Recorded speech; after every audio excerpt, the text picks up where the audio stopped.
Thyroid. Thyroid நம்மளுடைய blood, உங்களுக்கு தெரியும், பிளட் பாடியில் ஃபுல்லாக சர்க்குலேட் ஆகிட்டு இருக்கு 24/7. அதில் வந்து 3 முக்கியமான ஹார்மோன்ஸ் பாடி ஃபுல்லாக சப்ளை ஆகும். ஒன்று இன்சுலின். இன்சுலின் உங்கள் எல்லாருக்கும் தெரியும், டயபெட்டிக்ஸ். அதோட ப்ராப்ளம் வந்தால் டயபெட்டிக்ஸ் ப்ராப்ளம் வரும். இன்னொன்று எல்ஹெச், மெயினானது மட்டும் எல்ஹெச் ஹார்மோன், லியூட்ரைசிங் ஹார்மோன் சொல்லிட்டு சொல்லுவாங்க. உடம்புல வந்து இப்போ ஹைட்டு குழந்தைங்க சின்னதாங்க அவங்க வளர்றதுக்கு, நம்ம கடைசி வரைக்கும் நம்ம உடம்புல சில வளர்ச்சிகள் இருக்கும். அந்த வளர்ச்சியை மெயின்டைன் பண்ணுறதுக்கு எல்ஹெச் ஹார்மோன். அடுத்தது தைராய்டு ஹார்மோன். ஸோ இந்த தைராய்டு ஹார்மோன் வந்து நம்ம பாடியில் பிட்யூட்டரி கிளாண்ட் தான் செக்ரேட் பண்ணும். Pituitary gland TSH, thyroid stimulating hormone. இப்போ எல்லாருக்கும் தெரியும், நிறைய டிஎஸ்ஹெச்ல ப்ராப்ளமா இருக்கு, அதிகமாக செக்ரேட் ஆகுது அப்படின்னு சொல்லுவாங்க. ஸோ நம்ம உடம்புல எப்பெல்லாம் வந்து தைராய்டு ஹார்மோன் வந்து லேக்கிங்காக இருக்கோ அப்போ வந்து டிஎஸ்ஹெச் அந்த பிட்யூட்டரி கிளாண்ட் வந்து, இப்போ நம்ம வீட்டிலேயே ஒரு கண்ட்ரியில் வந்து திடீர்னு யாராவது போருக்கு வர்றாங்க அப்படின்னா இம்மீடியட்டா அந்த போர் வீரர்கள்லாம் தயார்படுத்தி அவங்களை அனுப்புவாங்கல்ல, அது மாதிரி நம்ம பிட்யூட்டரி கிளாண்ட் வந்து நம்ம உடம்புல தைராய்டு குறையிறப்போ, நம்ம பிளட்ல வந்து தைராய்டு லெவல் குறையும் போது இம்மீடியட்டா டிஎஸ்ஹெச் வந்து தேவை இருக்கோ இல்லையோ அது பாட்டுக்கு செக்ரேட் ஆக ஆரம்பிச்சிடும். பெருசா நிறைய செக்ரேட் பண்ண ஆரம்பிச்சிடும். அதனாலதான் நிறைய பேருக்கு டிஎஸ்ஹெச் ஹார்மோன் வந்து கொஞ்சம் அதிகமா இருக்கும், ப்ராப்ளம் இருக்கும்போது. அதுக்கடுத்து நம்ம பொதுவா தைராய்டுங்கிறது நம்ம த்ரோட் சென்டர்ல இருக்கு. இதுதான் தைராய்டு கிளாண்டு. இது வந்து 80% ஆஃப் T4, தைராக்சின் டேப்லெட் எல்லாம் நிறைய எடுப்பாங்கல்ல, அந்த T4 அப்படிங்கிறத 80% வந்து செக்ரியேட் பண்ணுது. 20% ஆஃப் T3. இப்போ எல்லாருக்கும் T3 T4 தான் வந்து ப்ராப்ளம் ஆகும். பார்த்தாக்கா T3 கம்மியா இருக்கு, T4 கம்மியா இருக்குன்னா ஹைப்போதைராய்டு. T3 T4 கூட இருக்குன்னா ஹைப்பர் தைராய்டு. சரியா? இதுதான் வந்து ஹைப்பர் அண்ட் ஹைப்போதைராய்டுன்னு சொல்லுவாங்க. இது T4 சம்டைம்ஸ் 3 இது எல்லாமே என்ன செய்யுதுன்னா நம்ம டிஷ்யூஸ், நம்ம உடம்புல டிஷ்யூஸ் இருக்குல்ல, அந்த டிஷ்யூஸ்ல தான் போய் வேலை பார்க்கணும். வேலை பார்த்து T3 கம்மியா இருந்துச்சுனாக்க தைராய்டு ரிலீசிங் ஹார்மோன் சொல்லிட்டு நான் சொல்லல, pituitary gland, pineal gland, hypothalamus, அப்படி 3 சொல்லிக்கிட்டே இருக்கு. அந்த ஹைப்போதலாமஸ் தான் வந்து தைராய்டு ரிலீசிங் ஹார்மோன் செக்ரியேட் பண்ணும். ஸோ இதுல ப்ராப்ளம் இருக்கும்போது, கம்மியா இருக்கும்போது உடனே ஹைப்போதலாமஸ் என்ன பண்ணும், ஐயோ தைராய்டு கம்மியா இருக்கே, நம்ம தைராய்டு ரிலீசிங் ஹார்மோன் கொஞ்சம் செக்ரியேட் பண்ணுவோம் அப்படின்னு சொல்லி இந்த பிட்யூட்டரி கிளாண்டும் ஹைப்போதலாமஸும் சேர்ந்து உங்க தைராய்டு செக்ரியேஷன் வந்து பேலன்ஸ் பண்றதுக்கு ட்ரை பண்ணும். இதுதான் T3 T4 TSH TRH. இதெல்லாம் TRHனா தைராய்டு ரிலீசிங் ஹார்மோன், எமர்ஜென்சிக்கு ரிலீஸ் பண்றது. TSHனாக்க தைராய்டு ஸ்டிமுலேட் பண்ணி விடுது. ஐயோ கம்மியா இருக்கே, இந்த குழந்தை சரியா சாப்பிட மாட்டேங்குது, ஏதாவது கொடுத்து அதை சாப்பிட வைப்போம் அப்படிங்கிற மாதிரி ஸ்டிமுலேட் பண்ணி செக்ரியேட் பண்ண வைக்கும். இது ரெண்டுமே பிட்யூட்டரி அண்ட் பீனியல் கிளாண்ட் வந்து செக்ரியேட் பண்ணும். சரியா? இதுதான் வந்து மெயினா வந்து தைராய்டுனா. அடுத்து உங்க தைராய்டு ஹார்மோன் என்னென்ன ஃபங்க்ஷன்ஸ் பண்ணுது அப்படின்னு பார்த்தீங்கன்னாக்க, உங்க பாடியில வந்து கேலரிஸ் பர்ன் அவுட் ஆகுது. இப்போ வந்து சில பேருக்கு வந்து வெயிட் பயங்கரமா இருப்பாங்க, பயங்கரமா ஒர்க் அவுட்டும் பண்ணுவாங்க, ஆனா குறையாது.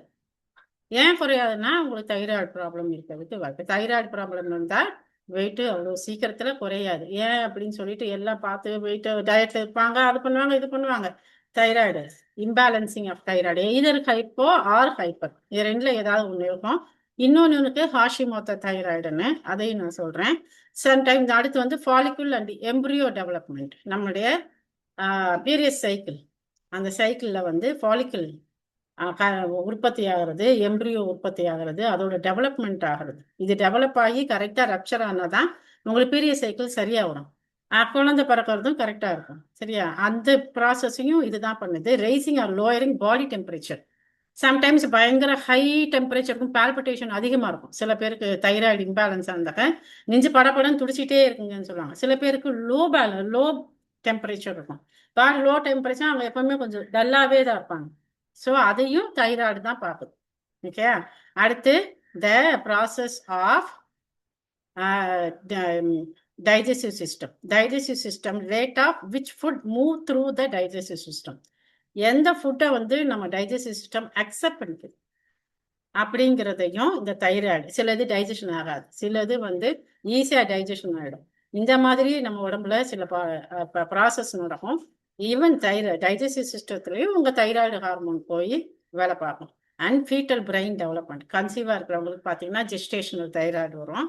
அந்த ஃபீட்டல் குழந்தையோட பிரெயின் டெவலப்மெண்ட்டுக்கு உங்கள் தைராய்டு லெவல் கரெக்டாக இருந்தால் தான் இந்த குழந்தையோட பிரெயின் டெவலப்மெண்ட் வந்து கரெக்டாக இருக்கும். அதான் ஜெஸ்டேஷனல் தைராய்டு வரும்போது இம்மிடியட்டாக அதுக்கு டேப்லெட் கொடுத்து அதை சரி பண்ணுவோம். அடுத்து அது சொல்கிறேன், அடுத்தடுத்து அப்படியே வரும். Okay, how fast or slow the heart beat. உங்களோட ஹார்ட் பீட் வந்து எந்த அதில் ஏற்கனவே வந்துடுது. The rate of new cells are replaced by old cells. Metabolism. New cells எவ்வளவு டெவலப் ஆகணும், ஓல்டு செல்ஸ் எப்படி டெஸ்ட்ராய் ஆகணும், இதை டிசைட் பண்ற இந்த ஃபங்க்ஷன் பண்றதும் தைராய்டும் பண்ணும். இதுல நிறைய இருக்கு. உங்களுக்கு ஸ்பிளீன் இருக்கு, லிவர் இருக்கு, பேங்க்ரியா எல்லாமே பண்ணும். அதுல தைராய்டும் ஒரு முக்கியமான வேலை இருக்கு. The way muscles contraction, the muscle contraction. சில பேர் குண்டா இருப்பாங்க, நல்ல ஃபிளெக்சிபிளா இருப்பாங்க. சில பேர் லீனா இருந்தாலும் ஒரு இது இருக்கும், ஸ்டிஃப்னஸ் இருக்கும். இந்த கண்ட்ராக்ஷன் மசில் வந்து கண்ட்ராக்ட் பண்ணி ரிஃப்ளெக்ஸ் ஆகக்கூடிய கெப்பாசிட்டியும் தைராய்டு தான் பார்க்குது. த ஸ்பெர்ம் டெஸ்டோஸ்டிரான் ப்ரொடெக்ஷன். நம்மளுடைய ஜென்ஸுக்கு வந்து மேலுக்கு வந்து ஸ்பெர்ம் வந்து டெஸ்டோஸ்டிரான் ப்ரொடெக்ஷன் எப்படி இருக்குங்கிறத இது வந்து டிசைட் பண்ணுது. And then hypothyroidism. பொதுவாக ஹைப்பர் இது நிறைய இருக்குங்க. இது எங்களுக்கு புரியவே இல்லை, என்னது ஹைப்போ என்னது ஹைப்பர் அப்படின்னு. ஹைப்போனா கம்மியாக செக்ரேட் ஆகும். T3 T4 கம்மியாக செக்ரேட் ஆச்சுனாக்க ஹைப்போ குறையிறது. ஹைப்பர்னா அதிகம்.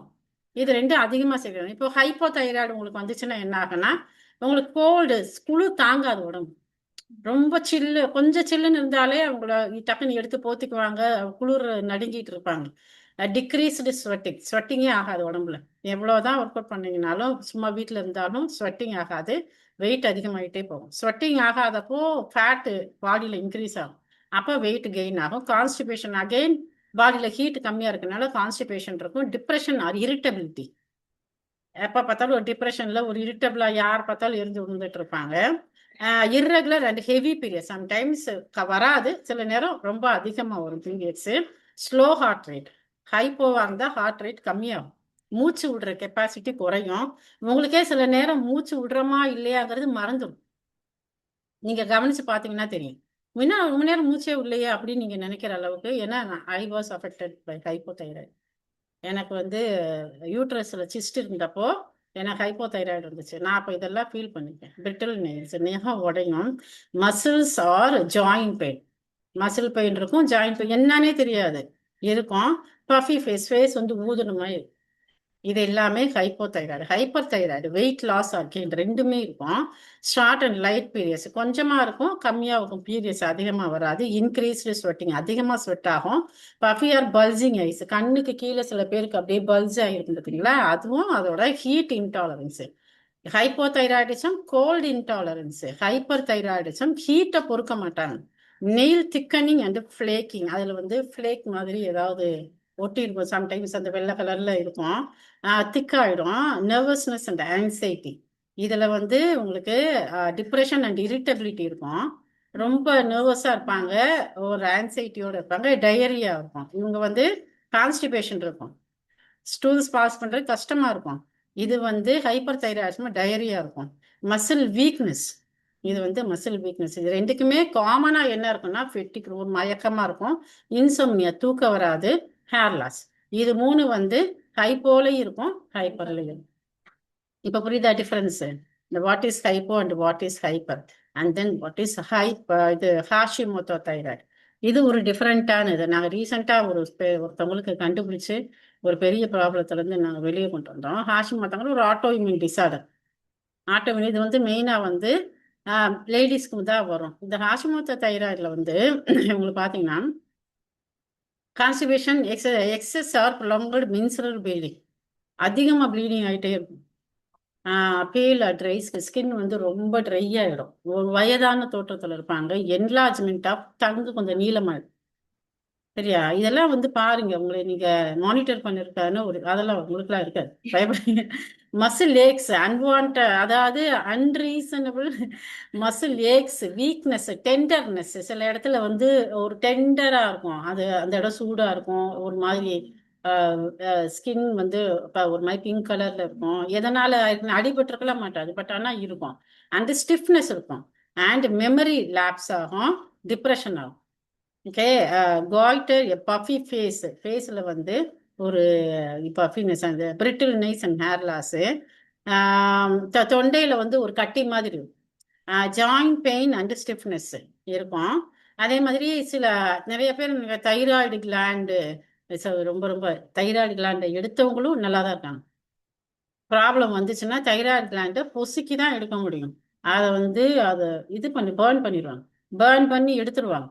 எடுத்துட்டா சில ப்ராப்ளம் இருக்கும். பட் இந்த செப்ல உங்களுக்கு தைராய்டு இந்த எவ்வளோ ஃபங்க்ஷன் பண்ணுது, அது எல்லாமே நீங்க வேற வழியா காம்பன்சேட் பண்ற மாதிரி இருக்கும். சரியா? தைராய்டு கிளாண்ட் எடுத்தவங்க இன்னைக்கு வரைக்கும் நல்லா இருக்கவங்கள நான் பார்த்துட்டு இருக்கேன். அண்ட் ஹெல்த்தி தைராய்டு இப்படிதான் இருக்கும். Means larynx, thyroid gland, trachea, Hashimoto disease வரும்போது ஒரு பக்கம் வீங்கிடும். தெரியுதா?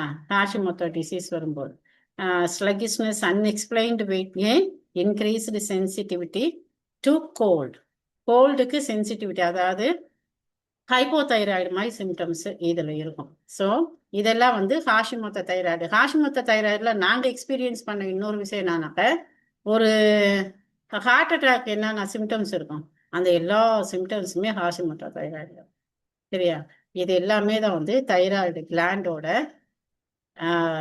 Problem and functions. சரியா? இதெல்லாம் வர்றதுக்கு வாய்ப்பு. இதெல்லாம் வராமல் நமக்கு வராது.